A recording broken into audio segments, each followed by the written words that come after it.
you there? Clint's helping us record. You're good. Cool.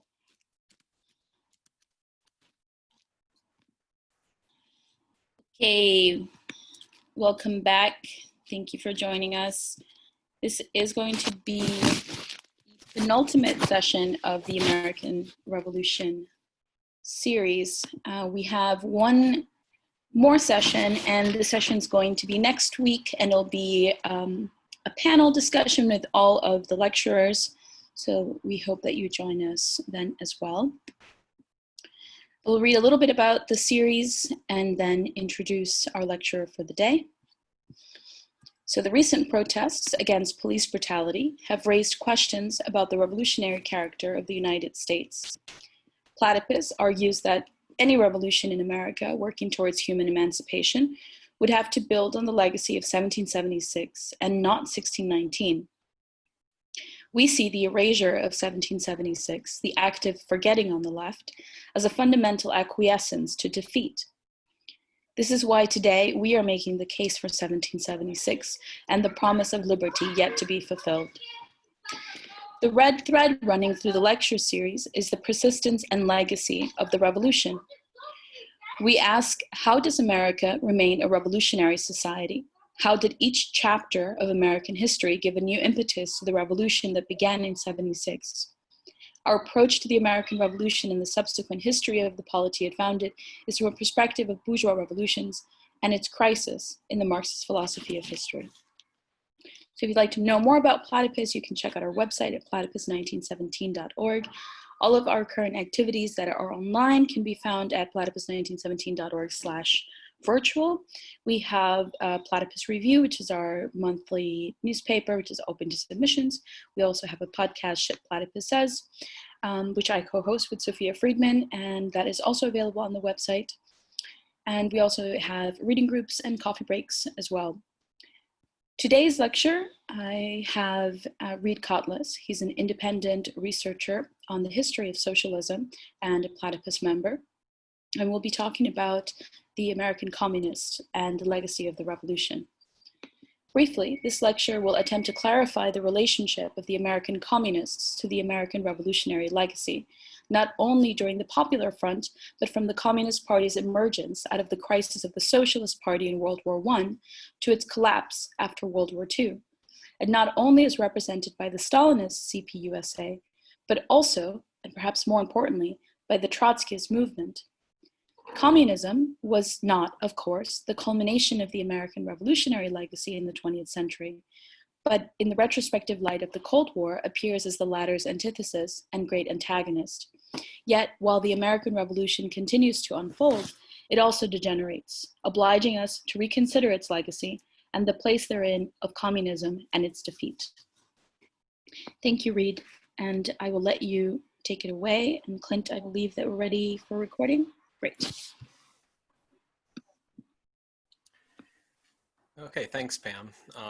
And thank you all for having me here. It's an honor to present alongside the other lecturers in the series. I'm just going to, I think Pam's introduction got cut off from the recording. So I'm actually going to reread the entire summary I provided. You may have already seen it, but just to set the stage. So I apologize for repeating part of what Pam just said, but to summarize this lecture on the American communists and the legacy of the American Revolution, the summary of the lecture is as follows. According to Earl Browder, head of the Communist Party USA during the 1930s, the heart of Americanism was not slavery to outlived institutions, but the right of revolution claimed in the Declaration of Independence, without which all else becomes empty phrases, and the memory of which had grown dim until the communists rescued it from the dust of libraries. He claimed that the communists were the only ones who sought to consciously continue America's revolutionary traditions and apply them to the problems of today, notoriously concluding that communism is the Americanism of the 20th century. Yet this rhetoric coincided with the CPUSA's shift at the behest of Stalin's Comintern from the ultra-left radicalism of the Third Period, expecting the Great Depression to provoke a revolutionary upsurge in which the masses would turn to their leadership, and during which they denounced Roosevelt's New Deal as fascist, to the Popular Front Against Fascism, in which they supported Roosevelt and warned that his defeat would lead to fascism. Thus began the liquidation of the socialist left into the Democratic Party that today has been completely naturalized. While the contemporary left would, across the board, condemn Browder's patriotic language out of reflexive anti-Americanism, it nonetheless carries on his legacy in a more fundamental way, bound to more or less active support of the progressivism represented by the Democratic Party against the incipient fascism of the Republicans. This lecture will attempt to clarify the relationship of the American communists to the American revolutionary legacy, not only during the Popular Front, but from the Communist Party's emergence out of the crisis of the Socialist Party in World War I to its collapse after World War II. And not only as represented by the Stalinist CPUSA, but also perhaps more importantly by the Trotskyist movement. Communism was not, of course, the culmination of the American revolutionary legacy in the 20th century, but in the retrospective light of the Cold War appears as the latter's antithesis and great antagonist. Yet while the American Revolution continues to unfold, it also degenerates, obliging us to reconsider its legacy and the place therein of communism and its defeat. And I want to continue just introducing the lecture by reiterating something Chris Catrone said in the last lecture on the Gilded Age, in which he was kind of articulating the purpose behind this series as a whole. He said, the purpose of this lecture series is not to articulate what the American Revolution and its legacy means from a Marxist perspective. Rather, by contrast, it is to address what Marxism might mean or not mean from the perspective of the American Revolution and the bourgeois revolution more generally, of which the American Revolution is the clearest and most unambiguous example. The American Revolution must not pass muster and the judgment of Marxism, but rather Marxism must pass muster and be judged by the American Revolution. This poses a special difficulty for this lecture on the American communists and the legacy of the revolution, because the question of what the American Revolution should mean for Marxists was a central theme in the history of American communism, and not only during the Popular Front under Earl Browder. To answer the question of what Marxism, and particularly the Marxism of the American communists, means from the perspective of the American Revolution, requires me to address the converse question of what the revolution meant from the perspective of the American communists. So there are two questions that this lecture needs to address.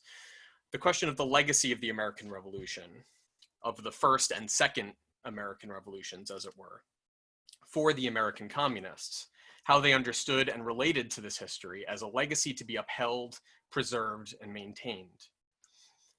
But also the question of how they understood the task of revolution in the United States in their moment, the task of as it were, a third American Revolution, and how they attempted to meet this task or avoid it.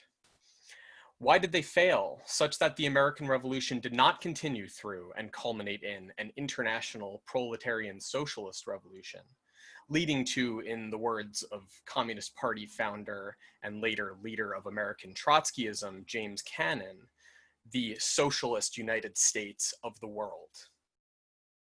Why did the American Revolution circumvent this, in Cannon's words, predestined road, surviving the rise and fall of the international socialist movement, the abortive world revolution that began in 1917, and the first workers' state, the Soviet Union? This raises the further question of the relation between the bourgeois and proletarian revolutions, and of the nature of the modern revolutionary epoch, such that it has become divided against itself in this way.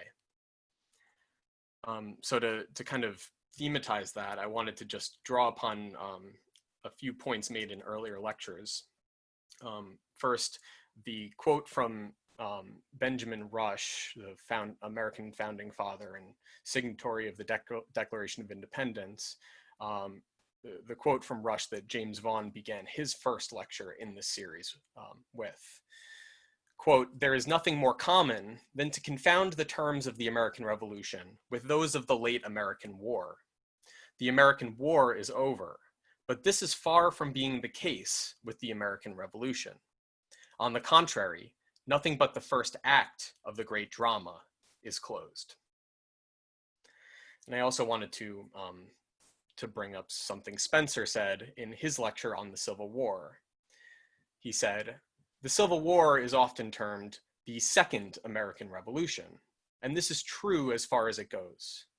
But what has to be emphasized is that, like the first revolution in 1776, the Second Revolution is but a moment in an unfolding revolutionary process, and likewise, and as such, in the modern world revolution. The crucial significance of the Second American Revolution is as a moment in the global unfolding of the crisis of history in the still unfolding revolution of 1848. So perhaps I would suggest, drawing upon those two thoughts, that these two questions I raised, the question of the legacy of 1776 for the American communists, and the question of the task of socialist revolution in their time, should really be understood as the same question, seen from opposite directions, prospective and retrospective. The task of the Third American Revolution inevitably raises the question of its relation to the first and second, and the legacy of the first and second is precisely the revolutionary process of which both were moments, but which has continued to unfold beyond them, and which will continue at least as long as the Republic and the nation that established it survives. To give away the conclusion of this lecture, though, if it's not already obvious, and it most likely is, the American communists ultimately botched both of these questions. I feel almost, remorseful that this lecture is not going to be able to put a kind of satisfying conclusion to the previous lectures and to the themes that have been developed throughout them, because this is not going to be the story of the successful carrying forward of the legacy of the American Revolution, but in a sense, it's unraveling and disintegration in a crisis that no one, least of all the Communist Party, was able to resolve. So the foundations of the Communist Party of America come out of the crisis of the Socialist Party in 1919 and more broadly during World War I, as I already mentioned. To give you a sense of the scale of this crisis, in 1919, the Socialist Party had over 100,000 members. By 1922, it had just over 10,000. So to say that the party was decimated would be a dramatic understatement. Decimated literally means to lose 1 in 10 members. The Socialist Party did not lose 1 in 10 members. It lost 9 in 10 members in the span of 3 years. The overarching reason for this crisis and disintegration of the Socialist Party is that the international socialist movement, the Second International, and the Socialist Party of America as a section thereof, was unprepared for the existential threat posed by the First World War. The split between the socialists and the communists that led to the founding of the Communist Party USA cannot account for the entirety or even the majority of the exodus from the Socialist Party.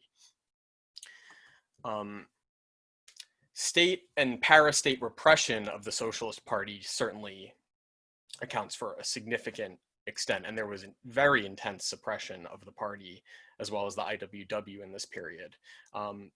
Many SP leaders were imprisoned for sedition and for speaking out against the war, including famously Eugene Debs, but not only Debs, essentially almost all of the leading lights of the party were imprisoned during this period, or at least were forced underground to avoid being imprisoned. There was the refusal to seat elected Socialist Party representatives in legislative bodies. Famously, the New York five assemblymen in the New York legislature were barred, as well as Victor Berger, who was the leader of the right wing of the party. He called himself the American Bernstein, but even he was arrested for sedition and subsequently barred from taking his seat as an elected representative in Congress, in the House of Representatives. There was intimidation and violent attacks by the state against the Socialist Party and the IWW, the Palmer raids, as well as violent attacks by non-state groups, anti-socialist groups like the American Legion, which, if you aren't aware, when you pass an American Legion building, those are very blatantly counter-revolutionary institutions, as well as the reconstituted Ku Klux Klan, which emerged in this period and was concerned probably at least as much with suppressing labor militancy and Socialist Party organizing as it was with terrorizing the African American population. And perhaps most importantly, the suppression of the socialist press by the Postal Service, which severed the only means by which the party's organizational apparatus could maintain itself on a national scale. We also have to take into account the pro-war sentiment that was drummed up by the ruling class, a sentiment that manifested to a significant extent within the socialist movement, as well as among the broader masses. The war was seen by many as a great war of democracy, represented by the UK and France, and eventually by the US as well, against the resurgent ambitions of old-fashioned absolutist despotism, represented by the Prussian and Austro-Hungarian empires. So in that context, opposition to the war could look like a defense of despotism against democracy. And many working class people, and many socialists for that matter, in the US and Europe, they understandably sided with democracy against despotism. The anti-war stance maintained by the Socialist Party, which was one of the only members of the Second International to take an anti-war stance at the time, made it vulnerable not only to state repression, but also to popular opposition. And as a result, the Socialist Party barely survived the war. For that matter, Debs, who, despite his shortcomings, and he certainly had shortcomings, was the best leader the Socialist Party had. And by that time, he was nearly 70 years old, and his health was ruined by decades of tireless work for the party and in organizing unions, and by the 2 years that he had spent in prison during the war and after the war, which really destroyed his health. The party was unprepared for the repression it faced. It was dominated by the moderate wing, which expected peaceful electoral growth to lead to the party's inevitable political dominance. And of course, they also expected revolution to be more of a concern for the European socialists and for the effects of European revolution to cascade into the United States into presumably something less dramatic than would be necessary, say, in Germany.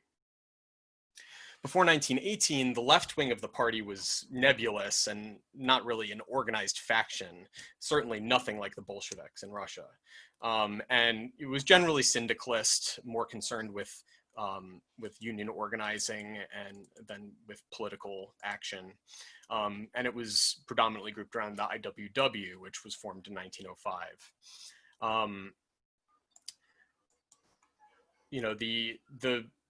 The kind of polar, the left-wing, right-wing polarization of the party goes back pretty deep into even the prehistory of the party. But one of the main focal points of this division was around the trade union question. So the moderates were principally concerned with challenging the AFL from within, challenging the conservatism of the AFL, although for them that had less to do with the question of industrial unionism versus craft unionism, which I think Chris brought up in last week's lecture, if I remember correctly, and more to do with convincing the AFL to see the Socialist Party as a political organ for the labor movement. Whereas the AFL under Gompers, Samuel Gompers, the conservative president of the AFL, was concerned with electoral independence, which really meant independence from the commitment to a working class party in favor of the ability to play the capitalist parties off against each other. This was opposed by the IWW, which stood for industrial unionism and for organizing unorganized workers that the AFL was not concerned with. And for this reason, it got charged with being a dual union or with organizing dual unions, which is essentially organizing unions in competition with other unions. So competing to win workers away from one union by organizing another union, which was seen as anathema to the very notion of working class solidarity. Of course, you'd want all the workers to be in a single union and not have competing unions. And the IWW, as I said, was largely syndicalist, but there was also quite a lot of openness to political action, or at least, it wasn't closed off by many. And there was a lot of cross membership. Debs himself was one of the founders of the IWW, and Big Bill Haywood, one of the leading lights of the IWW, was a Socialist Party member, as were many others. 1912 was the peak of the Socialist Party's electoral influence and size, likewise with other parties, including the SPD in Germany. And it was also the year of the famous Lawrence textile strike led by the IWW, which they led to victory, one of the greatest victories of the IWW ever had. But this was also kind of the pinnacle, but also sort of the turning point, the climax after which things started going downhill. Two indications of that being that year, Max Hayes, the Socialist Party candidate for president of the AFL, lost his bid to unseat the conservative Samuel Gompers. Despite a pretty substantial effort, he wasn't able to win. And after that point, socialist influence in the AFL declined. They weren't able to come back from that. Also in 1912, Big Bill Haywood, as I said, an IWW leader and Socialist Party member, kind of one of the leading figures of the left wing of the party, along with Debs, and who was also a delegate to the Second International's 1910 Congress. So he was very integrated into the socialist movement. He was elected to the Socialist Party's leading body, the National Executive Committee, only to be recalled by referendum, spearheaded by Morris Hillquit, a factional rival on the NEC. And this spurred an exodus of the IWW membership from the Socialist Party and soured many attitudes in the IWW toward political action and towards the Socialist Party politics, which already faced significant skepticism in those circles. So when World War I began 2 years later, the party was able to put forward a united anti-war position, but it masked divisions. It wasn't sort of a monolithic position. And, it was also, Woodrow Wilson, president at the time, his isolationist position at the beginning of the war meant that the stakes were lower for the American party than for the European parties. It was less consequential. So internally in the party, positions on the war were varied widely. Conservative leaning elements of the party, especially German immigrants grouped around Victor Berger, supported Germany in the war, or they didn't support Germany, but they didn't want the Allies to invade Germany and destroy the SPD and kill their family members. So there was this sense in which the anti-war position had beneath it this reluctance to see America enter the war against Germany. Others supported the Entente, hoping to see the Prussian and Austro-Hungarian empires destroyed and replaced with democratic republics. And a significant portion of the latter, people that had the latter position within the party, they quit, a significant portion of party members left, not significant quantitatively so much as qualitatively. Many of the party's most talented propagandists left the party in order to support the war because they didn't like the anti-war position. Also at this time, there was an influx of European immigrants, many of whom were already members of socialist parties in their home countries. They joined the Socialist Party as they arrived in America but without really assimilating to the United States and to the political culture of the party as it was established, remaining isolated in foreign language federations.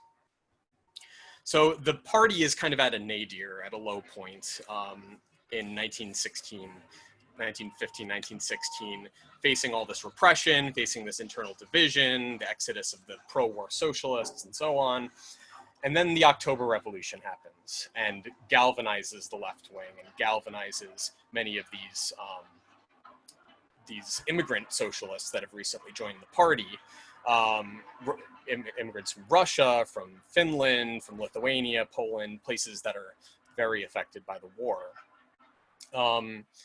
In January 1919, the left-wing section of the party, which has begun to coalesce into something more than this sort of nebulous tendency, is invited by the Comintern to join, and a referendum is passed with 90% support among the left wing to join, or 90% support for the left wing of the party to join.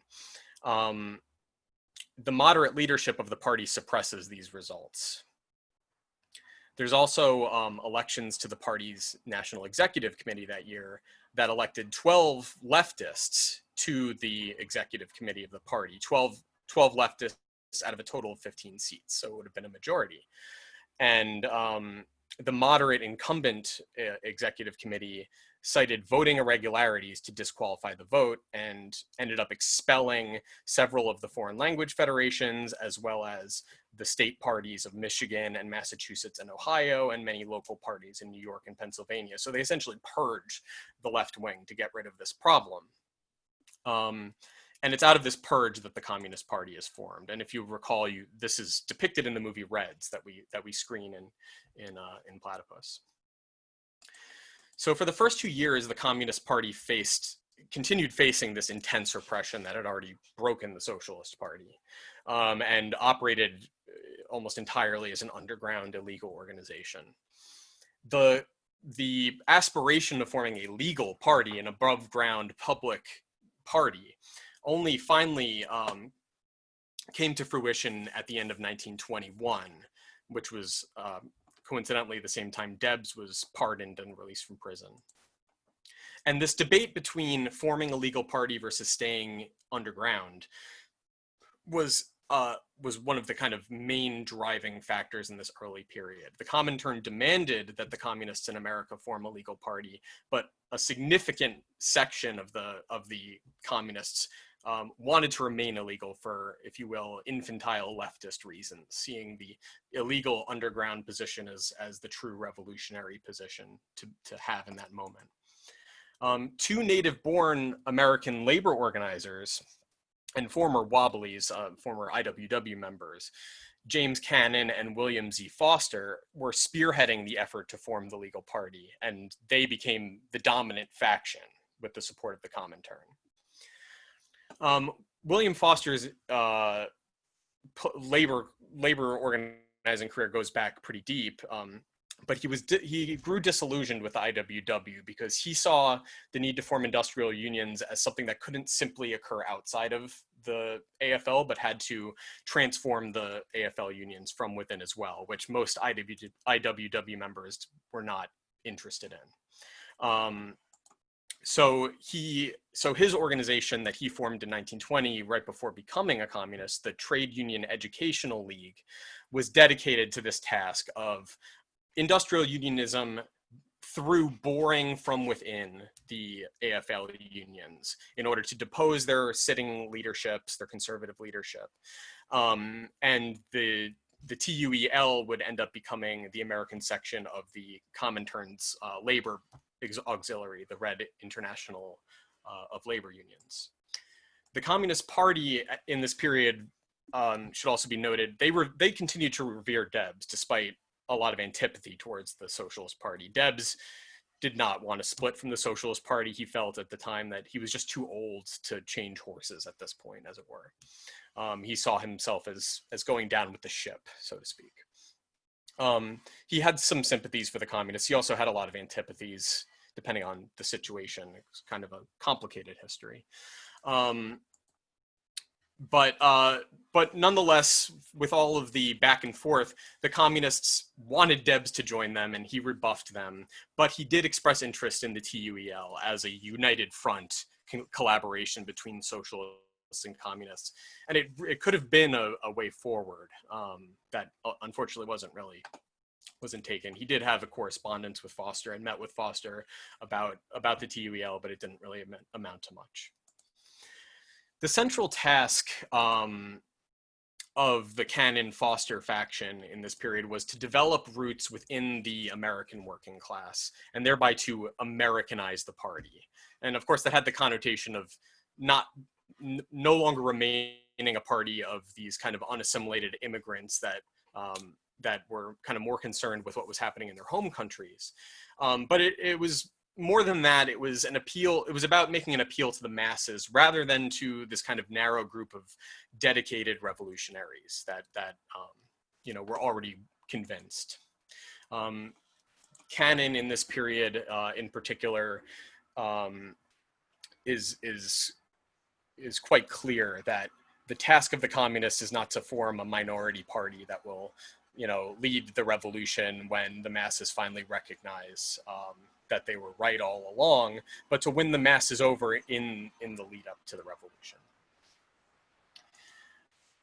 Now, in the early 20s, as I had already mentioned, the Socialist Party was kind of desperate to find a way forward, given that it had been kind of almost completely destroyed by the war. And the Communist Party, under Foster and Cannon's leadership, was trying to emerge from the underground and to establish itself as a party facing the masses and seeking to win over the masses. And it's in this context that the Socialist Party, as well as the Communist Party, take up the strategy of building a broad labor party along the lines of Britain's recently formed Independent Labour Party. Now, while leaders of the Socialist Party's right wing had been advocating this tactic for some time, it only won substantial support in the early 20s. So you have in this period a kind of effort to form a labor party or a farmer labor party, sort of echoing the populist movement of a few decades earlier, in which the Socialist Party and Communist Party both collaborate. I discussed this a little bit in a piece I wrote for the PR, the Platypus Review, on would Eugene Debs support socialists running as Democrats. I didn't really talk much about the Communist Party's role in that, and because I'm already starting to run behind on time, I'll skip discussing this episode in detail.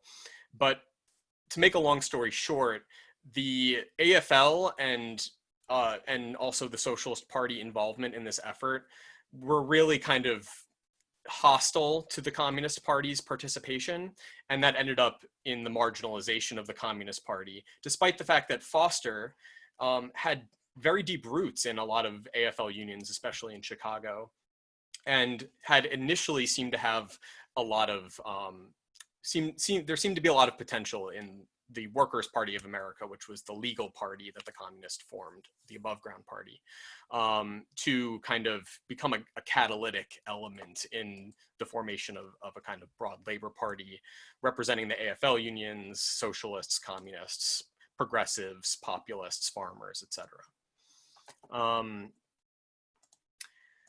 In 1924, coinciding with the kind of unfortunate culmination of this effort to form a farmer labor party, the Fifth World Congress of the Comintern was convened, the first since Lenin's death. And under the influence of the alliance of Zinoviev, Kamenev, and Stalin against Trotsky, who had been officially denounced at the Communist Party's Congress earlier that year. Zinoviev, chairing the Congress, announced that the revolutionary period following the October Revolution had receded, with capitalism temporarily stabilized thanks to American finance capital. In 1925, the Comintern ordered Foster to surrender control of the party to his factional rival, Ruthenberg, and as well the Ruthenberg faction, including Lovestone. who was sort of the American acolyte of Bukharin. And Foster complied with this order. Foster's group had Zinoviev's support, but Zinoviev's influence was already waning as Stalin broke his alliance with Zinoviev and Kamenev and aligned with Bukharin instead, hence the installation of the kind of Bukharin faction in the American Party. So the factional infighting among the American communists grew intense in this period. As a result, it undermined, for example, it undermined strikes led by communists. It led to a lot of problems in the Communist Party.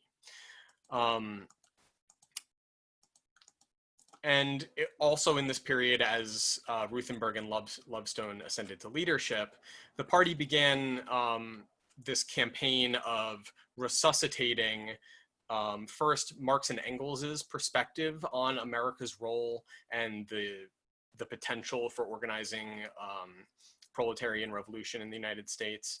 And as part of that effort, resuscitating the tradition of American revolutionary politics as a current to be drawn upon in orienting their efforts. So they published, for example, a pamphlet by a German Communist Party leader, Heinz Neumann, on Marx and Engels on Revolution in America. They publish multiple different articles dealing with the legacy of the American Revolution. They republish Lenin's letter to American workers from, I think, 1918 or 1919, which, I think it's helpful to take an excerpt from that to see the spirit of what Lovestone and his kind of factional allies were trying to do here.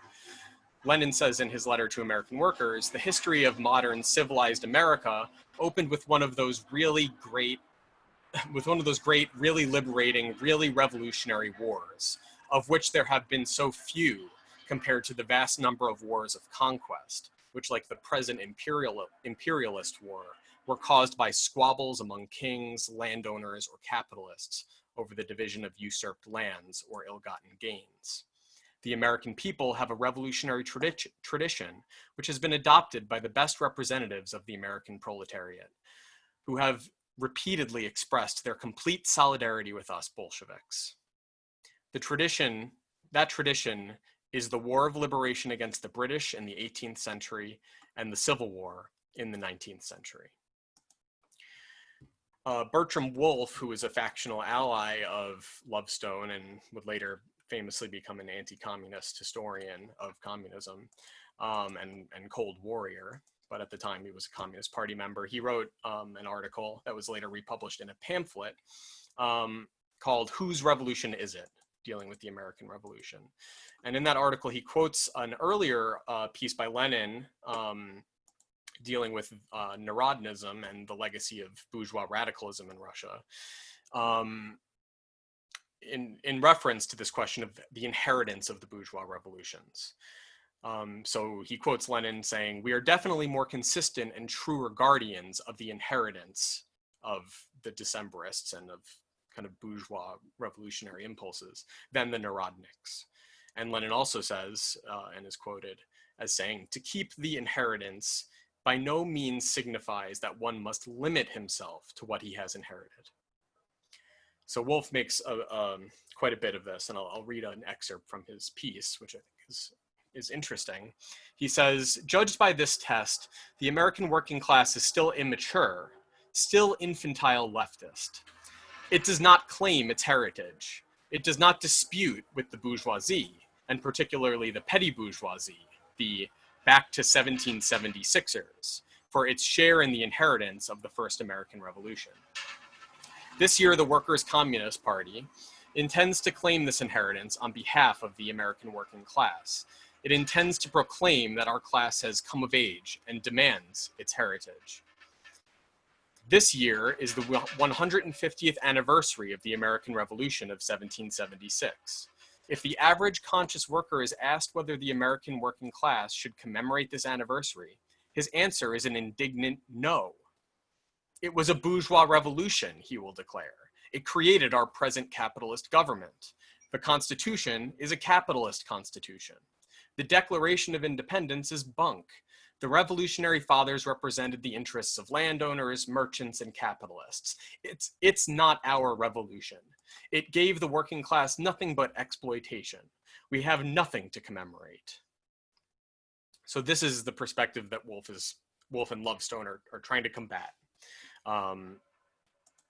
And they publish extensively. And you know, as he mentioned, this campaign begins in 1926, which is the 150th anniversary of 1776. In 1927, Ruthenberg dies and Lovestone ascends to leadership of the party. Then in 1928, the 6th Congress of the Comintern, at the 6th Congress of the Comintern, the American delegation includes, among others, James Cannon from the Foster faction. And at this Congress, Cannon is accidentally given a copy of Trotsky, who hasn't yet been, who's in the process of, in a sense, being completely turned into an enemy of the revolution by Stalin. But he's accidentally given a copy of Trotsky's critique of the draft program of the Comintern, which after reading it, he converts him to Trotskyism. And he goes back to the United States after the Congress. He organizes amongst his close associates in the party, including Max Shachtman and Martin Aburn, and they attempt to essentially organize a left oppositionist tendency in the party. And this does not go well.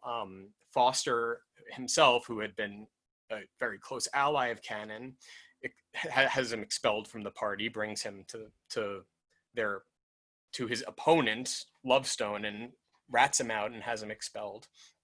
And so Cannon and his group, which is very small until, you know, before the mid-30s, it's like less than 500 people, is essentially out in the woods, trying to organize a Trotskyist tendency. This is also the beginning of the third period. So the third period is this notion that the stabilization of the capitalist world in the wake of the October Revolution has come to an end, and a new period of revolutionary upsurge is imminent. Part of the third period, Stalin's kind of embrace of this third period, is a break with Bukharin's more moderate position. And so, you know, Bukharin is on the outs with Stalin, and as a result, Lovestone is on the outs with the Comintern as leader of the American Party. So the Comintern asks Lovestone to step down. Lovestone doesn't want to. He travels to the Soviet Union and appeals directly to the Comintern and to Stalin, saying, no, I have all this support. The party supports me as the leader. And Stalin basically says, the party only supports you because we tell them to. And now we're telling them not to. And sure enough, when Lovestone returns, he finds out that he doesn't actually have much support in the party anymore. And he's not only removed from leadership, but expelled from the party, along with his associates like Woolf and Benjamin Gitlow and others. And so Lovestone's group forms another tendency outside of the party, a right opposition tendency.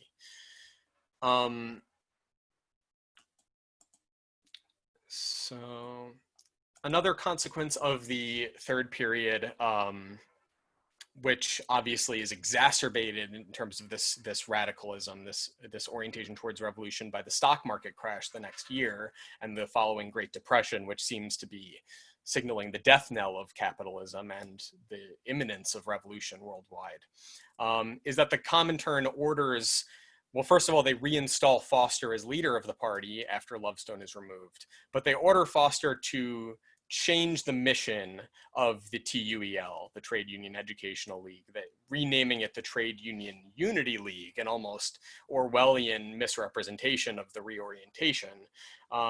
Whereas Foster had been dedicated to not going down the road of dual unionism and instead to boring from within the existing unions. he was ordered by the Comintern in this period to form revolutionary dual unions to combat the social fascist AFL unions and the influence of the Socialist Party in the union movement.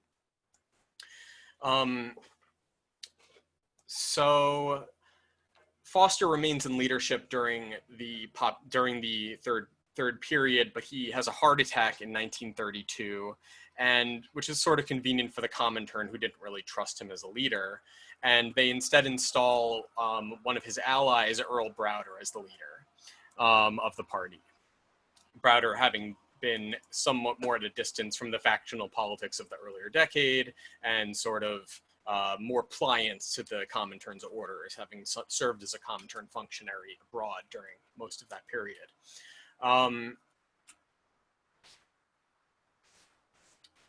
The third period orientation was already growing unstable at this point.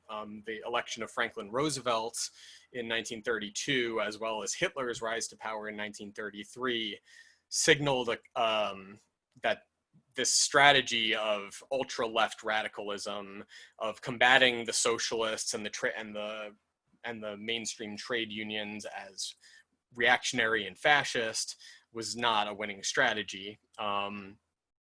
The New Deal, for example, and specifically the National Industrial Recovery Act in 1933, led to a tremendous upsurge in union organizing and was very popular amongst the rank and file of the union movement. And so while the Communist Party officially still endorsed the creation of these revolutionary dual unions, party organizers on the ground instead chose to follow the mass of workers into the AFL unions that they had been previously attacking. In 1934, Browder pushed the leaders of the party's youth section, the Young Communist League, to ally with the youth section of the Socialist Party, who during the third period had been condemned as social fascists and were fought against. So another signal of this kind of thaw. Browder recognized that the new party leader, Norman Thomas, who was sort of came to replace Debs as sort of the symbolic figurehead of the party and as their presidential candidate. Browder recognized that Thomas had been open to collaboration between the socialists and communists on some issues. And even, he proposed the resuscitation of the United Front. Browder, nonetheless, and the party more broadly, were still condemning FDR as a fascist dictator in the making in this period, and condemned the New Deal as incipient fascism. And so Browder had, the Popular Front was not there yet. They were not behind the Democratic Party at this point. And instead, Browder came up with this notion of reviving the Labor Party project from the earlier decade as a means of uniting socialists and communists in a united front. He announced this plan in 1935, and that shocked the party membership, given the previous 5 years or so, or the previous 6 or 7 years of ultra-left condemnation of the socialists and of the mainstream unions. The Socialist Party remained skeptical. There were sympathizers with the communists, including Thomas to some extent, and the militant faction that kind of followed his lead. The old guard of the SP that was more continuous with the old Debs tradition, although the more moderate elements of the party, like Hillquit, for example, remained hostile, but they eventually split, and many of them were wooed by the New Deal, in fact. Thomas, not so much. He didn't outright denounce the New Deal as fascist the way the communists did, but he did recognize parallels, and he worried that it was tending in the direction of fascism. Browder, beginning with the party's 8th National Convention in 1934, launched a campaign to revive American revolutionary traditions for the rediscovery and reevaluation of American history in general, in his words. According to Browder, I won't read, I used that in the summary that I read at the beginning, but if you'll recall, Browder's slogan in this period was "Communism is the Americanism of the 20th century," posing the Communist Party and the project of proletarian revolution as the culmination of the tradition that begins in 1776 and continues through the Civil War. And they condemn, for example, Alexander Hamilton as a reactionary. They celebrate Jefferson. The party schools in this period were renamed the Jefferson Schools. They at one of their conventions, it might have been the 1935 convention, I don't remember, there's an enormous picture of Abraham Lincoln behind Browder on the stage with very small pictures of Lenin and Stalin flanking it. The Seventh Congress of the Comintern in 1935 declared the need for the popular front of all groups opposed to fascism, including bourgeois liberals. This coincided with Stalin's efforts to win an alliance with the Western capitalist countries for the sake of defending the Soviet Union against Nazi Germany, those overtures were, rebuffed, but nonetheless they tried. Stalin tried, and so the Communist Party, as a result, was ordered to abandon its opposition to the New Deal in order to win sympathy from Roosevelt. In 1936, the Communist Party effectively supported Roosevelt in the election. Browder did run for president, but he essentially said, vote for me if you can, but whatever you do, we must elect Roosevelt, because he was essentially saying that the Republican candidate, Landon, would represent the victory of fascism in the United States, whereas the previous year he was calling Roosevelt a fascist.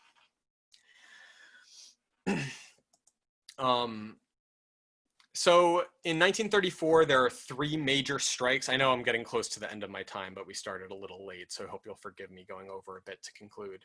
In 1934, there are three major strikes, one by the Communist Party, the San Francisco General Strike of longshoremen, led by the longshoremen.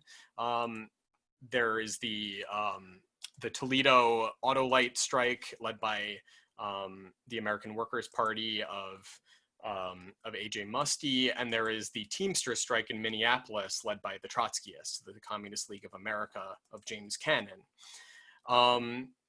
These strikes demonstrated the impotence of the AFL leadership and catalyzed the movement for industrial union amongst AFL leaders, including, most importantly, John Lewis of the United Mine Workers, who formed first the Committee for Industrial Organization within the AFL, and then after some success and hostility from the AFL leadership, splitting from the AFL and reconstituting it as the Congress of Industrial Organizations.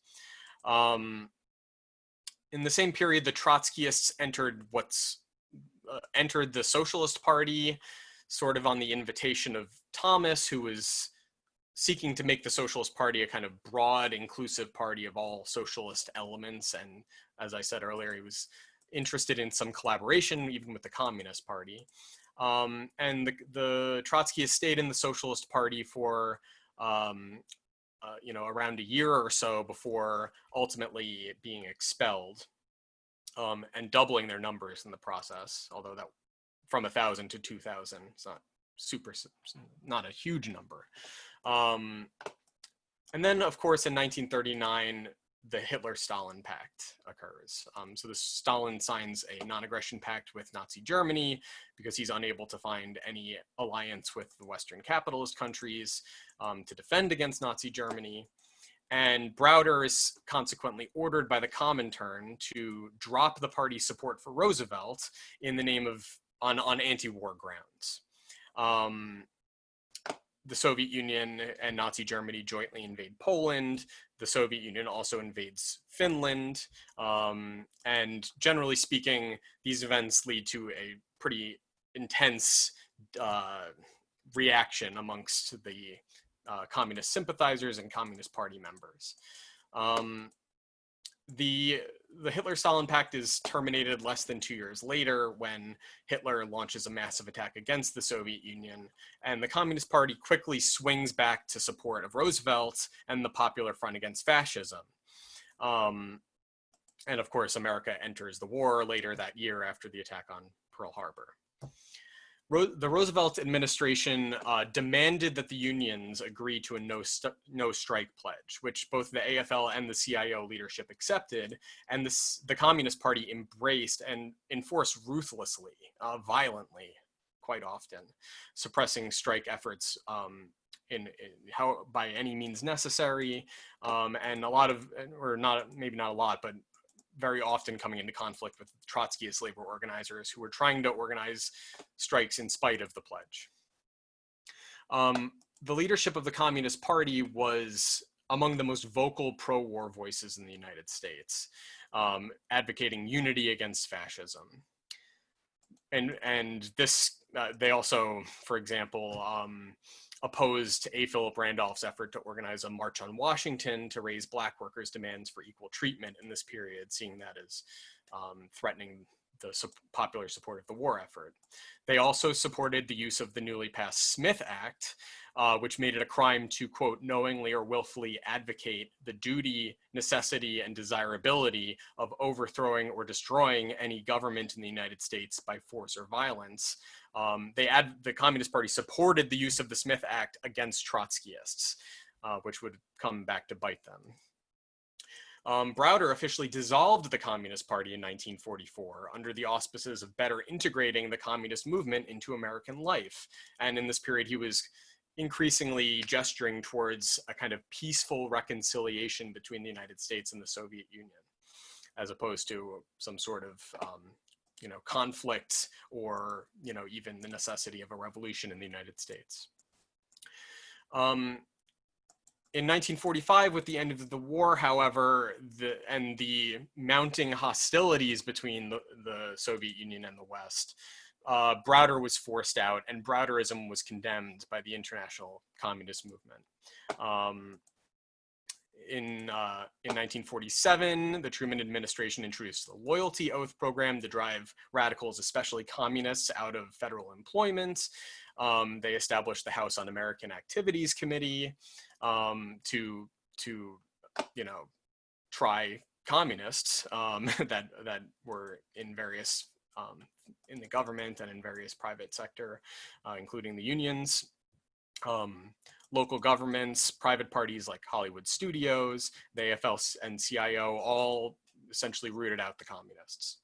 The Communist Party members found themselves being prosecuted under the same Smith Act that they had championed being used against the Trotskyists previously. And popular fear of communism grew after the Soviets detonated an atomic bomb in 1949 and after the discovery of Soviet espionage in Western countries. By the mid-1950s, members of the Communist Party had fallen, membership of the Communist Party had fallen from its peak in 1944 of around 80,000 to about 5,000. And FBI Director J. Edgar Hoover joked that if it wasn't for him, there wouldn't be a Communist Party, because so many communists were actually FBI informants or agents, and because the FBI essentially funded the Communist Party in this period, as Hoover put it, in order to know what they're doing. The Hitler-Stalin Pact, meanwhile, also had dramatic implications for the Trotskyist movement, which went into crisis in this period, splitting between the Orthodox followers of Cannon and the followers of Max Shachtman and James Burnham, who argued that initially that the Soviet Union's role after invading Finland and Poland and allying with Hitler had become reactionary and should be opposed rather than being defended against Western aggression. Burnham split almost immediately from Shachtman and left the communist movement, becoming conservative and going on to help found the National Review with William F. Buckley in the following decade, becoming one of the architects of the New Right. And this was not unusual. There were many other communists and socialists who took a similar road. Max Eastman, Sidney Hook, for example, from the younger generation, Irving Kristol, Daniel Bell, who another film we screened in Platypus, Arguing the World, features their experience in that regard. Non-Trotskyists, including Jay Lovestone, Bertram Wolfe, Benjamin Gitlow, all become anti-communists and Cold Warriors. Some of them are involved with the National Review, the Republican Party, the State Department. Communist sympathizers like John Dos Passos. Outside the US, of course, there's Kolakowski. becomes an anti-communist, anti-Marxist. And later, several followers of Shachtman after the 1960s would follow a similar trajectory, including Bayard Rustin, becoming neoconservatives. The American Trotskyist movement would be divided between, so just to conclude, one of the controversies within the Trotskyist movement in this period was the theory of retrogression raised by the German section of the what would become the Fourth International, which is essentially the notion that the regression to barbarism in the death agony of capitalism meant a return to pre-bourgeois feudal social relations and required not socialist revolution immediately, but a renewal of the bourgeois revolution, a renewal of the struggle for liberal democracy. Shachtman and his followers criticized and rejected this formulation, but they agreed that the conditions of possibility for socialism were regressing, that the working class was not, as Cannon's group thought, ready to make the revolution, needing only the right leadership at the right moment. Rather, the workers' movement for socialism had to be reconstituted from the ground up. At the end of the war, there was an effort to reunify the Cannonites and the Shachtmanites, but that ultimately came to naught. One element within the Shachtman party, the Workers' Party, and I know there's a lot of workers' parties. They were also called the Workers' Party. The Johnson-Forrest tendency, named for Johnson and Forrest, which were the party names of C.L.R. James and Raya Dunayevskaya, of later Marxist humanist fame. They wanted to reunify because they saw, first of all, they saw the Shachtman tendency as abandoning the revolutionary perspective in the name of a kind of petty bourgeois incrementalism. And they also saw Cannon and the SWP as renewing the revolutionary impulse in their 1946 Theses on the American Revolution, which essentially argued, as Cannon explained, that it is America's predestined road to, by way of a third American Revolution, unite with Canada, Central America, and South America in one great hemispheric federation, the socialist United States of all the Americas, and lay the foundation of the socialist United States of the world. Cannon and the SWP in this period saw, at the end of the war, even though there hadn't been a revolution immediately following the war, nonetheless saw revolution in the United States as an imminent possibility and task, whereas the Shachtman group saw that possibility disappearing. So just to conclude, there's more I wanted to say, but I guess I haven't managed my time terribly well. But I did want to conclude by essentially raising this question of the legacy of the American Revolution.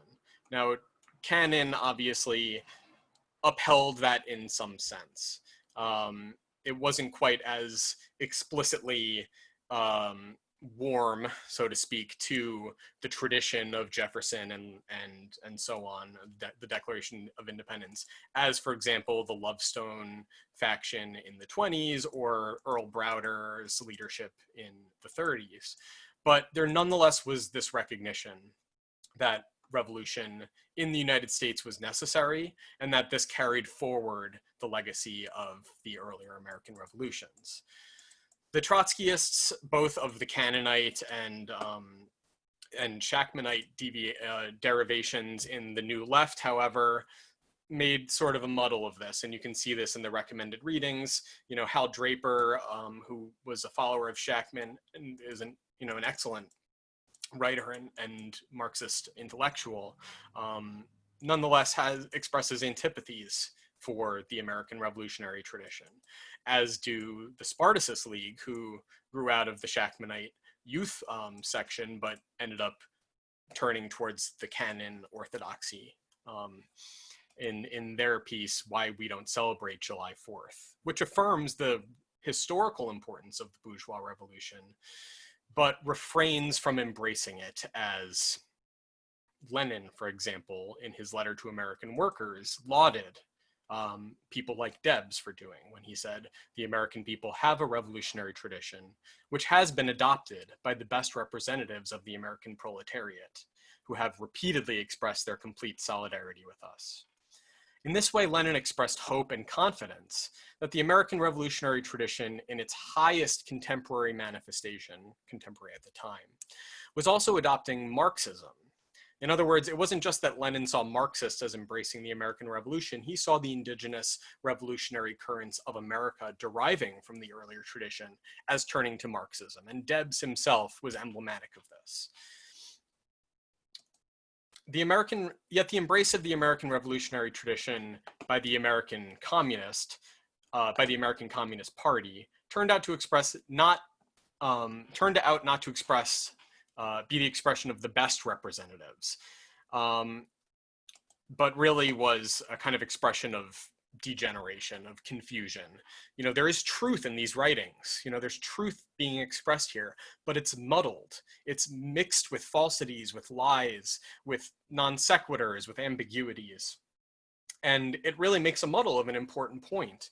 And, you know, ironically, the condemnation of Browderism really kind of continues into the present in contemporary anti-Americanism on the left, even despite the fact that Browderism in another sense, in the sense of the Popular Front, is so deeply ingrained now that it is almost identical with being a leftist, to embrace it, even if you don't know what you're embracing. So I just wanted to finish by saying that, you know, today the task of the American Revolution is worldwide. Socialism is no longer a worldwide phenomenon in the way that it was a century ago, but the American Revolution is. America embraces the entire world, for better or worse. You know, the question of the American Revolution is not a national question for people that live in the United States. It is a question for everyone in the world, what its future legacy will be. And whether or not socialism has a future, it will, as Chris Catrone said, it will have a future by virtue of the question that the American Revolution poses in the reemergence of its crisis in capitalism, which continuously reemerges, of course. In that spirit, I wanted to just finish my lecture by reading the final passage of the speech by Benjamin Rush that James began his first lecture with. Rush says, "I am extremely sorry to find a passion for retirement so universal among the patriots and heroes of the war. They resemble skillful mariners who, after exerting themselves to preserve a ship from sinking in a storm in the middle of the ocean, drop asleep as soon as the waves subside, and leave the care of their lives and property during the remainder of the voyage to sailors without knowledge or experience. Every man in a republic is public property. His time and talents, his youth, his manhood, his old age, nay more, life, all belong to his country. Patriots of 1774, 75, 76, heroes of 1778, 79, 80. Come forward. Your country demands your services. Philosophers and friends to mankind, come forward. Your country demands your studies and speculations. Lovers of peace and order who declined taking part in the late war, come forward. Your country forgives your timidity and demands your influence and advice. Hear her proclaiming in sighs and groans, in her governments, in her finances, in her trade, in her manufactures, in her morals, and in her manners. The revolution is not over." That's all I have. Thank you. Thank you, Reid. I think we're gonna start. We have a couple of questions already on the doc, and I would just encourage the participants to use the Q&A box if you'd like to send a question. I have Richard Rubin, and then I saw there's a hand up, Mark Olinchev, and then Danny Jacobs. So Richard asks, do you think that there were genuine possibilities for a socialist revolution in the United States that were missed by either the Communist Party or the Trotskyists, or both? Or was the United States really never in a revolutionary situation in the 20th century? If the latter, what does that say about the legacy of the American Revolution? If the former, what was the fundamental reason for the failure to grasp revolutionary opportunities? You know, I would say I'm skeptical that there was ever really a substantial opportunity, although I think part of that has to do with the fact that well, certainly in the period of the communists, leaving aside the earlier, you know, the teens and 20s, or sorry, the aughts and teens, but in the period of the Communist Party, you know, the Communist Party never really had an opportunity to form itself into the kind of party that would have been necessary to make a revolution. I think there was certainly a valiant effort, and I think the Foster Cannon faction in particular in the early 20s, I think there was something there. There could have been something there. I think you see that, for example, in TUEL, which, by the way, if anyone's interested, there's a great series of articles from the Workers' Vanguard, the Spartacus League paper dealing with that history. It's which you can find, I think, in the IBT, the International Bolshevik Tendencies edition of the transitional program. Those are included as an appendix. But there were certainly opportunities to organize and to develop the capacity for revolutionary leadership. But ultimately, by the mid-20s, with the consolidation of the Stalinist leadership and the kind of insane breakneck changes of policy and leadership that the Communist Party USA had to endure throughout the period, you know, and the marginalization of the Trotskyists, there wasn't really an opportunity to develop the capacity to take advantage of whatever opportunities there might have been. So, you know, I'm not sure. Maybe there was, maybe there wasn't. There were certainly crises that could have been exploited. But there wasn't leadership to do it. So a revolutionary situation without revolutionary leadership isn't really a revolutionary situation in the end, you know. And what does that say about the legacy of the American Revolution? You know, I think there is a desire to recapture the spirit of the American revolutionary legacy. I mean, obviously you can see that in some of the examples I drew upon in the Lovestone group, and even in Browder, in the Browder period. And you can see that in some of the selected readings I had. But, you know, I don't think the legacy of the American Revolution was really carried forward by the Communist Party, despite these gestures. I mean, I think ultimately the Communist Party made a muddle of the legacy of the American Revolution, and also of the task, you know, not just the legacy in the sense of the history of the bourgeois revolution, but the task of the Third American Revolution, as I put it in the beginning. So I think that opportunity, whatever opportunities there were squandered before they could even be acted upon. And that's really the tragedy.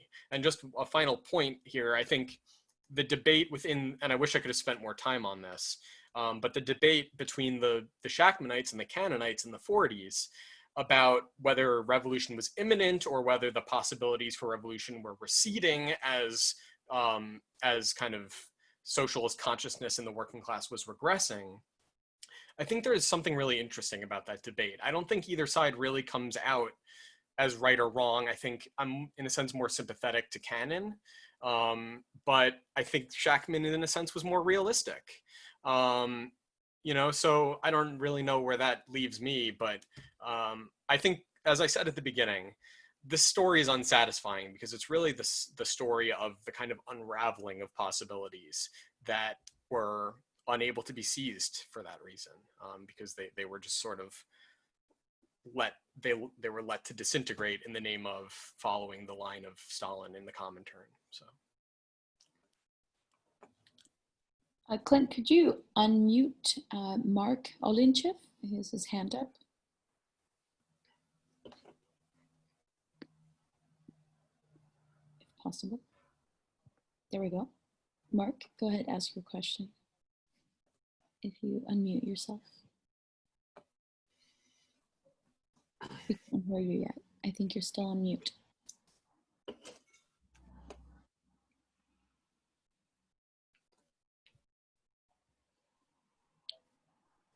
Mark, if you can hear us, you can speak, but you have to unmute. There you go.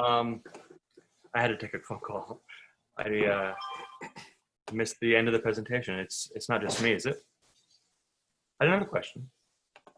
Oh, I'm sorry, you had your hand up. Okay, we'll just go to the next one. Oh, I apologize. No worries. So we have Danny Jacobs next.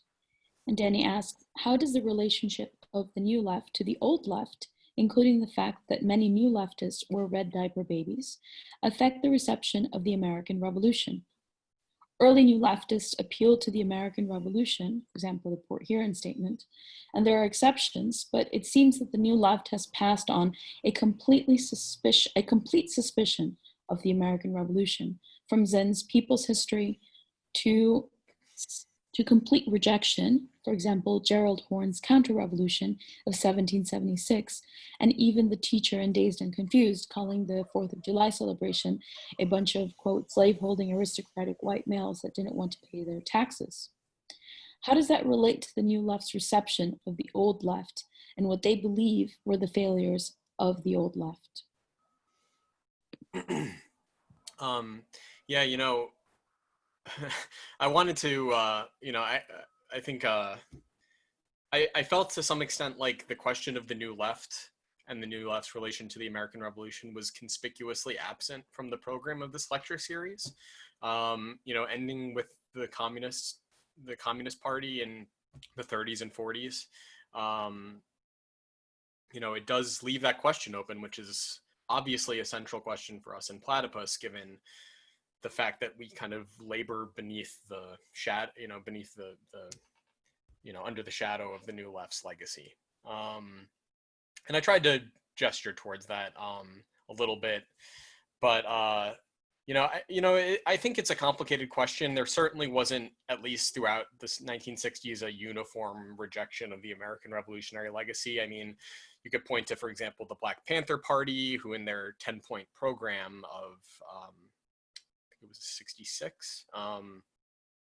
The 10th point of the program is literally just a quotation of the first few paragraphs of the Declaration of Independence. You have, for example, the Marxist humanists. You can see in the included readings, there's an emphasis in those circles on, the American roots of Marxism, as Dunayevskaya puts it. So I think, it is complicated. Obviously, the legacy of Browderism still hangs over this period and the rejection of Browderism, although it's not, it's not as if the new left is simply taking its cues from the Comintern of the 40s. But, there is this notion that the old left specifically is emblemized by Browder and by the Popular Front represents a kind of counter-revolutionary legacy rather than a revolutionary legacy. So I don't know if I can answer this question satisfactorily, because I really think it would call for a more thoroughgoing engagement with this history than I was able to do in the preparation for this lecture. But I do think that, I think the question is an interesting question that, frankly, I would like to be answered, and I don't feel like I can really satisfactorily answer it. All I can really say is that the way the Communist Party botches its relationship to this legacy, precisely by embracing it while liquidating their own task, the task of revolutionary leadership, the task of building a revolutionary party through the Popular Front, through the subordination to the Democratic Party, and to Stalin, to the Comintern in this period. It really makes a mess of the history in a way that the New Left doesn't really have a clear consciousness of this history to draw upon. They weren't really going back to Debs, if only, but. Okay, I have Ed Remus and then Ephraim. Ed asks, could you address how the figures you discussed view the relation of the New Deal to the American Revolution? It's my understanding that during the 1930s, there were various populist and conservative dissidents in American society and politics who counterposed the New Deal to the Constitution and to the tradition of 1776. Meanwhile, New Dealers and various progressives envisioned the New Deal as an elaboration or as a transcendence of the American Revolution. How did figures such as Browder, Trotskyists, etc., understand the relation between the New Deal FDR coalition and 1776? Well, as I pointed out, the Browder's turn to the American Revolutionary legacy precedes the New Deal, and it, in a sense, it goes back to the earlier legacy of Lovestone's appropriation of that legacy in the 20s. And, at the same time that Browder is formulating this concept of communism as 20th century Americanism, he's denouncing Roosevelt as a fascist. So obviously, at least in 1934, from Browder's perspective and from the Communist Party's perspective more broadly, they see themselves in their opposition to the New Deal and to Roosevelt as upholding the legacy of the Democratic Revolution of 1776 and of the Civil War against this incursion of the state that for them represents incipient fascism. As for the Trotskyists, honestly, I would have to, defer that question to someone with more knowledge because, I didn't give that question as much attention in my research for this presentation. But, I think there's, you can look in the Socialist Party, for example, and in the Socialist Party, there is a significant current of sympathy. It's in the right wing of the party, and a lot of these people ended up leaving the Socialist Party around the same period that they are being won over to Roosevelt and to the New Deal. But there's also a significant current, for example, and Norman Thomas kind of straddles this line and kind of goes back and forth to some extent. He's never terribly sympathetic to the New Deal, but in a sense, I think he expresses some relief that the state is doing something about the Great Depression, even though he's kind of ambivalent or even fearful of the implications of what it's doing. Thomas is not exactly he's not a Marxist, let's put it that way. But, or at least he's not the kind of Marxist that someone like Debs was. So there is definitely some ambivalence. And obviously, if you see Roosevelt as representing fascism, you see Roosevelt as liquidating, or at least, that it would have been obvious at the time that to say the New Deal is fascist is to say that it is the liquidation of the tradition of the Democratic Republic. Nowadays, leftists might see those things as continuous. There's a straight line from the Declaration of Independence to, Arbeit macht frei, or whatever. I don't know, but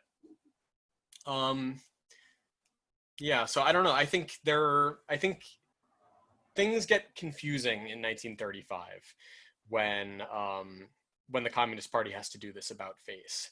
And, I wonder, and, I think something I would have loved to do a little bit more in my research is delve into some of the biographies of some of these figures like Browder, for example, because I can't even imagine what kind of cognitive dissonance you had to tolerate to make sense for yourself of that kind of about face, from opposing someone as a fascist to supporting them as the bulwark defending society against rising fascism. I can't even imagine how you rationalize that to yourself. Yeah, but I do think that you can see, even though the communism is 20th century Americanism campaign coincides with the Popular Front and the alliance or not the alliance, but the support of Roosevelt. I do think it points to the fact that even within the Communist Party of this period, despite its pretty rotten character in many respects, they do see themselves as attempting to oppose what is happening in terms of the consolidation of the state represented by the progressivism of the New Deal and so on. So. Clint, could you unmute Ephraim here?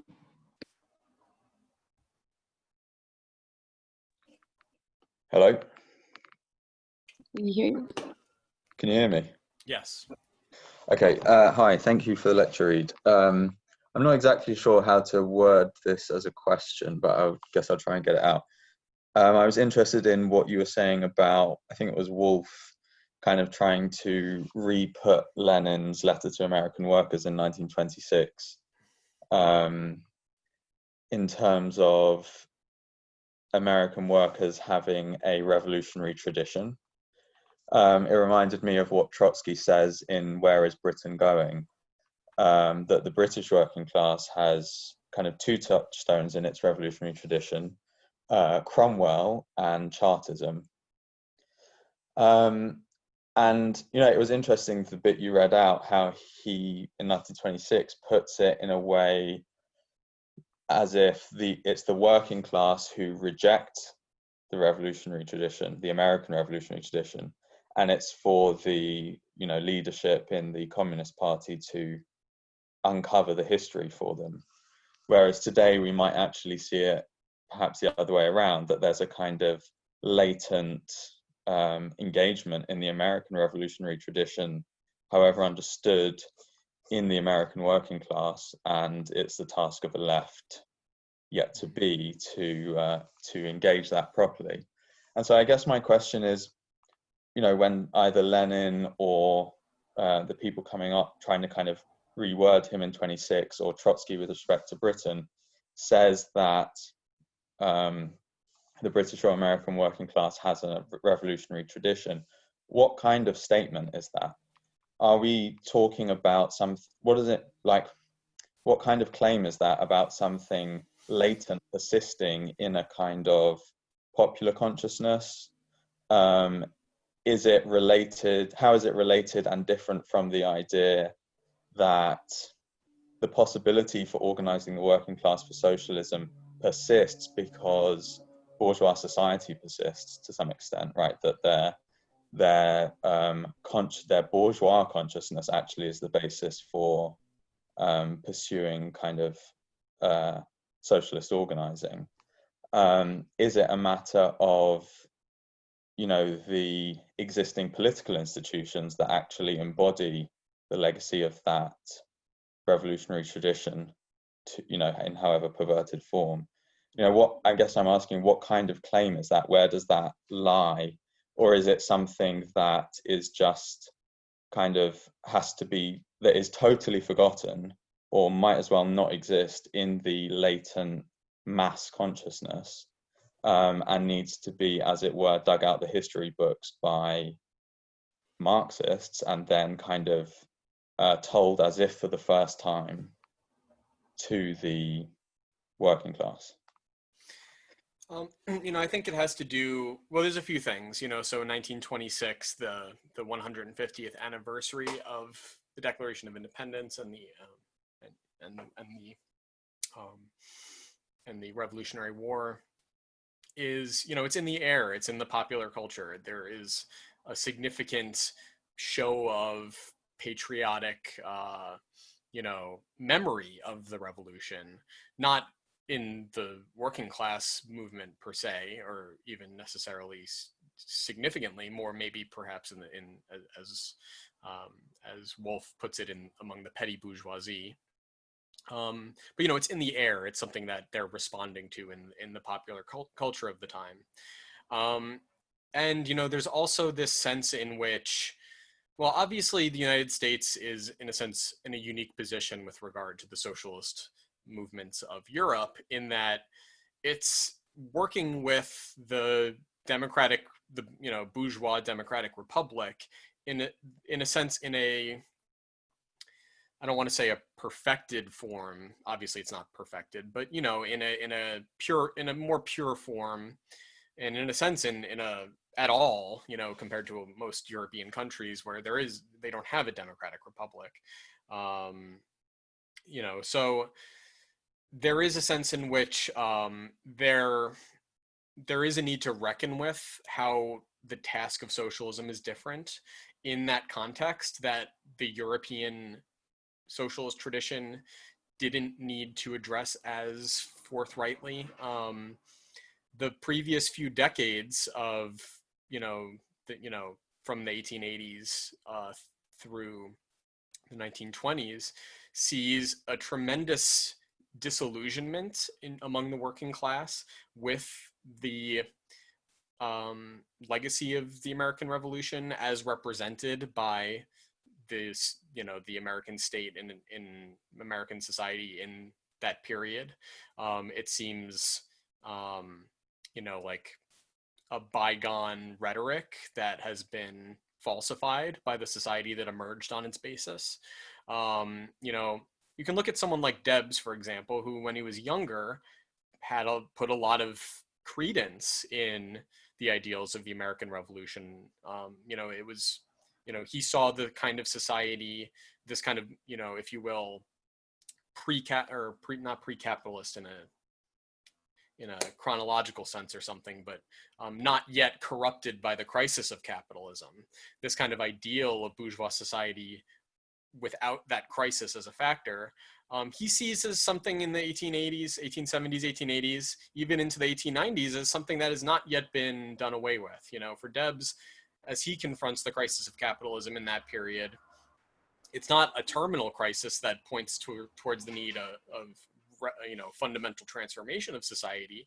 For him, this crisis points to the need to make good on the promises of the revolution under changed circumstances. And that's ultimately what leads him to embrace socialism, because he sees the task of carrying forward that legacy as transcending, not breaking with, but transcending the tasks of, upholding and making good on the promises of the Constitution and the Declaration of Independence and so on.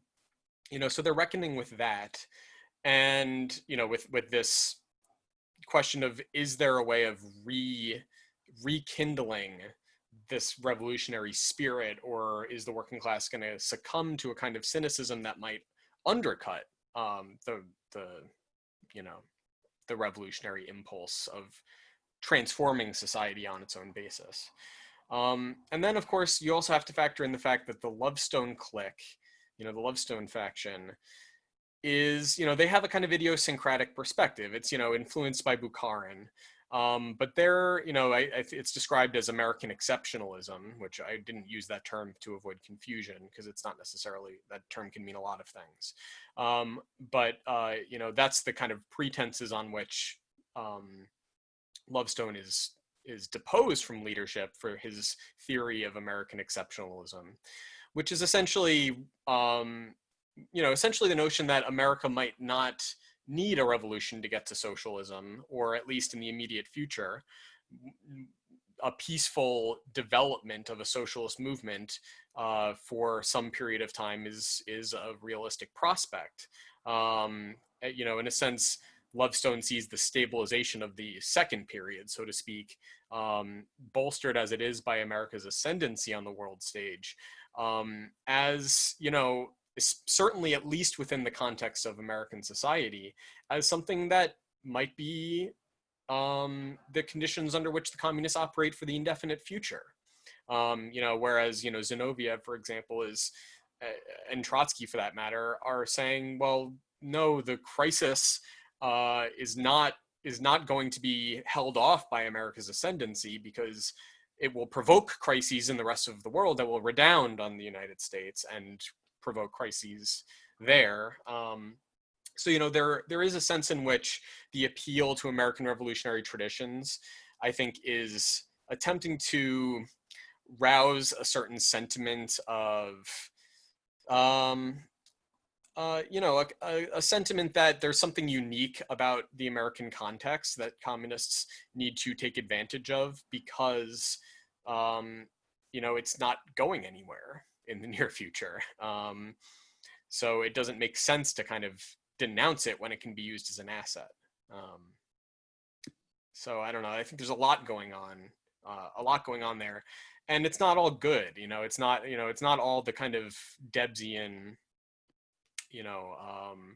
celebration of this tradition. And even Debs himself had moments of sort of cynical questioning of this legacy as well, although that was, I think, more of a minor current in his perspective. So maybe this is a good follow-up question. So Chris Cotrone, isn't the question not potential socialist revolution, but rather possibility for rebuilding a mass socialist party in which the legacy of the revolutionary potential of American society could be built upon? For a mass socialist party would itself become a revolutionary opportunity, for instance, by provoking a crisis of capitalist politics in the United States. Yeah, this is what I was trying to get at in my response to Richard's question. Namely that I don't really know if there was a possibility for socialist revolution in the United States. I don't know if there's any way of knowing that. And really, I don't think that question even really makes sense, because it's not really a question of whether or not revolution is possible. It's a question of whether or not the leadership that would have been needed to take advantage of a revolutionary situation or to transform a crisis into a revolutionary situation was missing. It was not developed. The beginnings of it were maybe there in the early 20s, although that's questionable. I wouldn't necessarily say they were. I do think that, for example, the Foster Cannon faction in the early 20s there was something there that ultimately fell apart as Foster accepted Stalin's leadership and as Cannon was marginalized and isolated after embracing Trotskyism.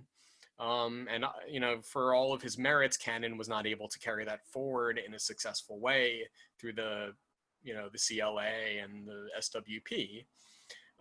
But yeah, I mean, that is the question. The question is whether or not the party was built, and it wasn't built.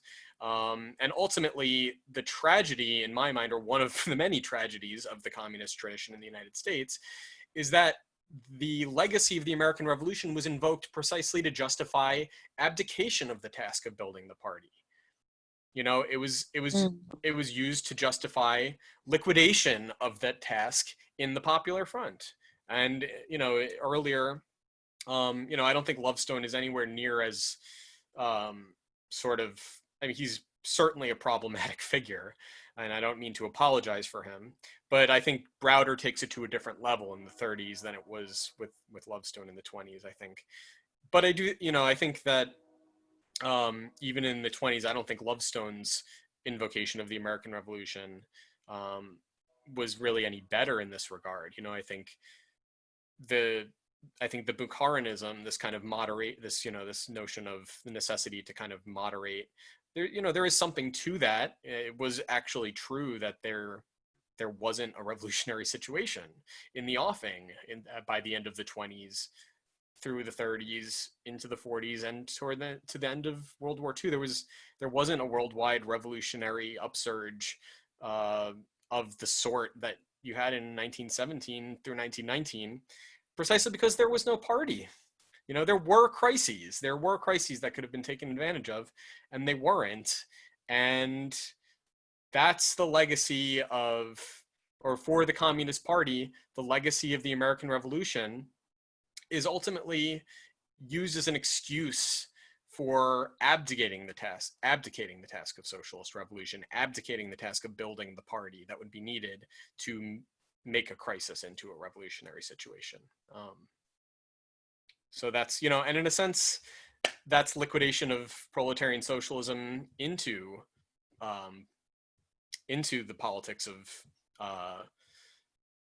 into this sort of regressive, vulgarized reiteration of bourgeois politics. I think this might have something to do with that, but Rory asks, what do you make of Browder's warm words for Andrew Jackson as a representative of the American democratic tradition? How, if at all, do the communists differ from the progressive interpretation of the history of the Democratic Party and its relationship to the Jeffersonian tradition, from the Popular Front period onwards? Yeah, that's interesting. The communists were definitely strongly influenced by the progressive historians, and they were in these circles overlapped. There weren't kind of silos separating them. Charles Beard was read by a lot of socialists and communists, for example.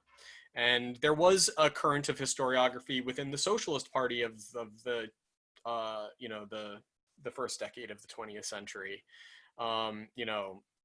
There is, L.G. Simons has The Class Struggles in America, which is, it's not exactly the same sort of thesis on American history that you find in the progressive historians, but it's you could say a cynical take. It's this take that, well, the Declaration of Independence promises X, Y, and Z, but ultimately what it was just a regime of exploitation and oppression of the workers and the slaves and then the free black population and so on. It's, it is this sort of cynical take that the founders of the American Revolution were, talking out one side of their mouth, but really what they were land speculators and merchants and exploiters.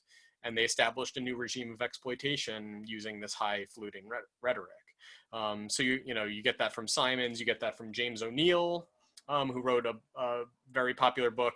He was a Socialist Party moderate, actually, but his book was still read by communists in the 20s and 30s. The Workers in American History, I think it's called, something like that.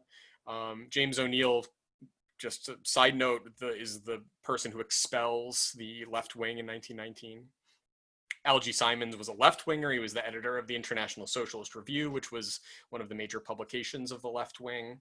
And Simons actually goes on to become a pro-war socialist in 1919. So, there is this kind of, there are a mixture of different perspectives on the American Revolution in the socialist milieu. They sort of overlap and intersect with some of these progressive takes. And I think the progressive historians, or at least some of them, were probably influenced by some of these writings. And the communists sort of took up some of that cynicism, but they definitely were shaping the history to their purposes, I think. They were trying to make a narrative that made sense, from their perspective. It was less about just blanket condemnation of everything than, so for example, denouncing Alexander Hamilton as a capitalist, a reactionary capitalist. Not that Alexander Hamilton doesn't deserve condemnation, but he's condemned in anachronistic and misleading terms. I think, which I think something that was brought up in one of the previous lectures. I don't know if that was your lecture, Pam. Yeah. Or maybe it was a question. Yeah, I remember this discussion coming up earlier in any case. As for Jackson in particular, I think it's, as a kind of proto-Bonapartist figure, I don't think it's at all surprising that someone like Browder would see Andrew Jackson as a figure worth embracing. I mean, I think that's the Stalinism. I think there's a clear example of the sense in which what socialist revolution means for someone like Earl Browder in the 30s. It's so deeply corrupted by this, by the accommodation of Stalinism to essentially communism just becoming an extreme version of Bonapartism after having reconciled with global capitalism's victory in the revolution. I think that's emblematic. There is this democratic appeal to Stalinism and to Stalin as a leader.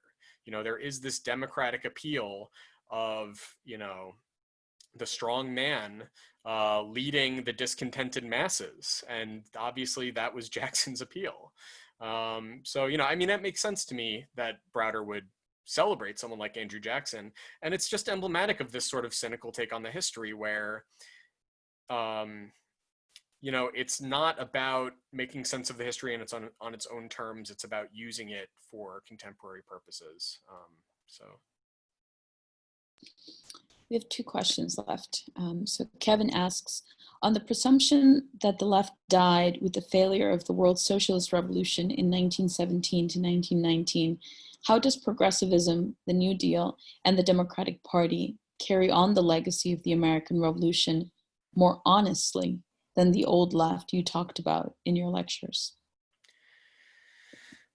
I don't know if I would say it's honest. I mean, that's an interesting question. I mean, this was something that that was on my mind as I was preparing for this lecture, and you know, I feel like I had a lot of history that I wanted to cover. I feel like this period in particular, especially the 30s, the 20s and 30s, the late 20s and 30s, and into the 40s, I feel like this is, it was history that certainly was in my blind spot, as someone who's very interested in the history of the socialist movement more broadly. I don't think I'd ever really substantially engaged with this period quite as much as I had to for this presentation. And I feel like maybe that's a bit of a blind spot for Platypus as well. I mean, in our pedagogy, we put emphasis in certain places and on certain periods, and this is not a period that I think we dedicate a lot of attention to. And, for reasons that, I think it makes sense that we don't. I think obviously the left is preoccupied with the 30s in a way that is deleterious and that we don't try to follow them on. But, there is this mystique of the New Deal as,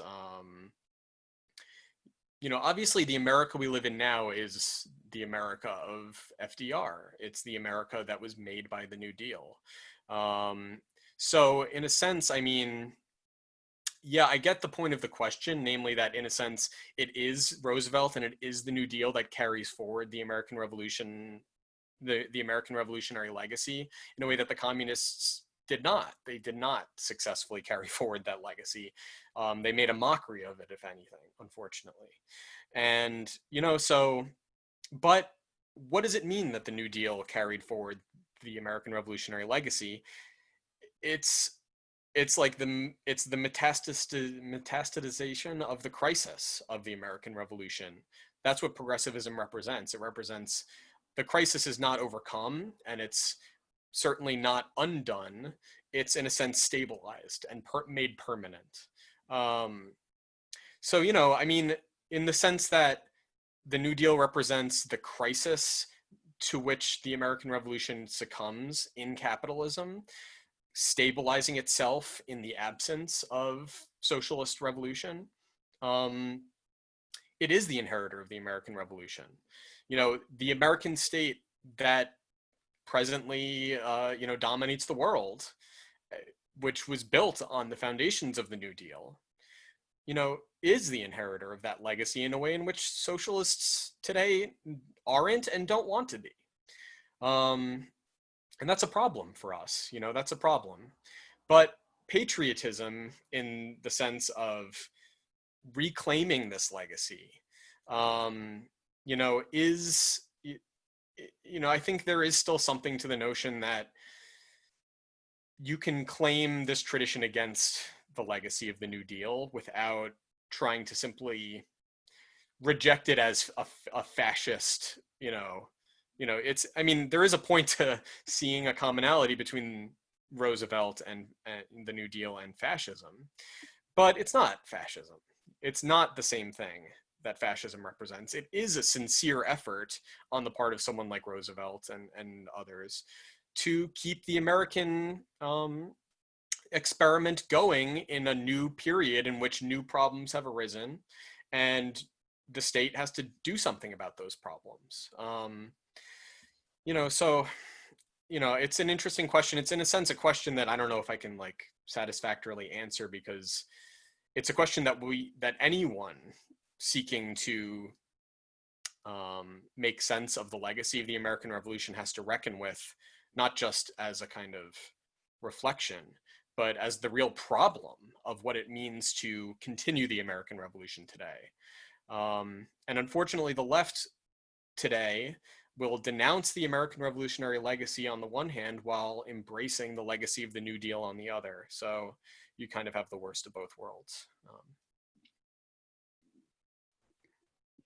Finally, Richard Rubin asks, In the post-World War II world, the New Left usually saw the United States as the bastion of global counter-revolution.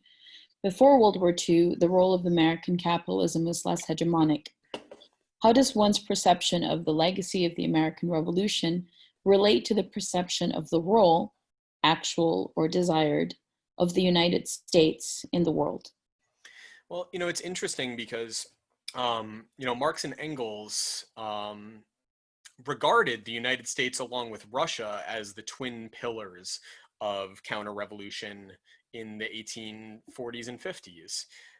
Not because the United States was counter-revolutionary in the way that Russia was, for example, but because through the kind of seemingly endless opportunities to escape the crisis of capitalism into the hinterland of a kind of bourgeois society free of feudal remnants and, teeming with, land to be developed and, commercial opportunities to be seized upon and so on. You have, in the United States, this kind of safety valve in which immigrants from Europe, including obviously radicalized and revolutionary elements, but also just discontented workers more generally, have a way of escaping from capitalism in Europe by emigrating to the United States. So, where you have the sort of the stick of the czar on one side, you have the carrot of the American prairie on the other,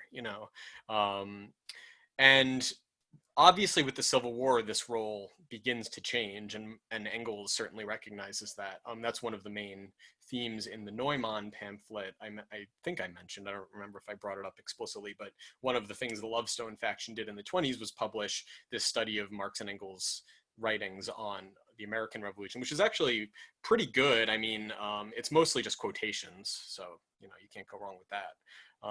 It's not super analytical or anything, but it's worth reading. You get a lot of Engels, especially late perspective on America.